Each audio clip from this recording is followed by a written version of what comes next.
Hey, so recently I was a dungeon master in a one-shot recently, and having one session's worth of experience, I would argue that I'm very much qualified to tell you how to be a DM.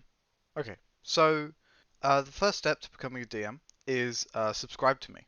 Oh, and make sure you like the video. It kind of helps push it in the algorithms. It's a whole thing. We're not talking about that today, but yeah, that's your first step. Subscribe. Anyway,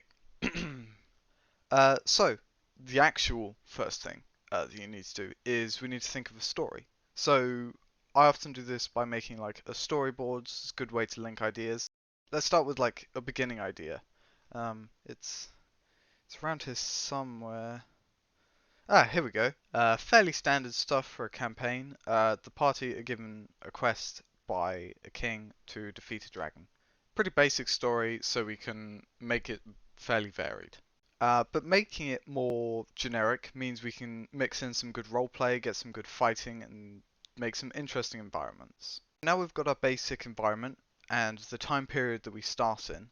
It's now time for more individual session planning. So this will include map building, characters, monsters, and a few other things. So monsters can be found in the monster manual. Now this book can be found actually for free at most D&D meetups, but be careful, people won't really like it if they see you trade for one. Now making a character can be hard when you've got so many to do for a campaign. And so if we're making an important character, that's going to be a little comedic. I normally go for a few questionable famous people and then mash those character traits together and maybe add a few things up on the fly. So he's royalty, so we'll probably make him a bit arrogant.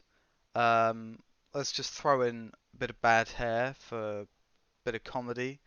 Um, let's make him bisexual just to spice it up a little. And lastly, I think he's just going to be a little bit forgetful. Oh, and for making weapons, it's important to give your character something original and important. So we'll just slap a longsword on there. Okay, so now all we have to do is make the map. So we're going to be using Microsoft Excel for this. This part actually isn't a joke. If you have Excel on your computer, then you can set the cell ratio to this number on screen. So you go to the format and then choose row height and the row length options. Now for ease, I'd normally say one cell is 5 feet by 5 feet. Setting the cells, which are the little boxes by the way, to this ratio, then that means that they will be completely square, and then you've got an automatic grid which you can color code and stuff like that. Alright, so the next thing you need to do to be a DM is prepare for your session. The way I like to prepare is ensure my dice are all working properly. First of all, try rolling them a few times to filter out the cursed ones and keep them in a separate pile. Try testing the cursed ones a few more times, but if these dice still don't work, Burn them.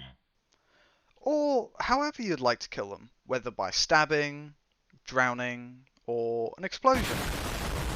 Now, the very last thing you need to do is find some friends. But, I can't do that last one.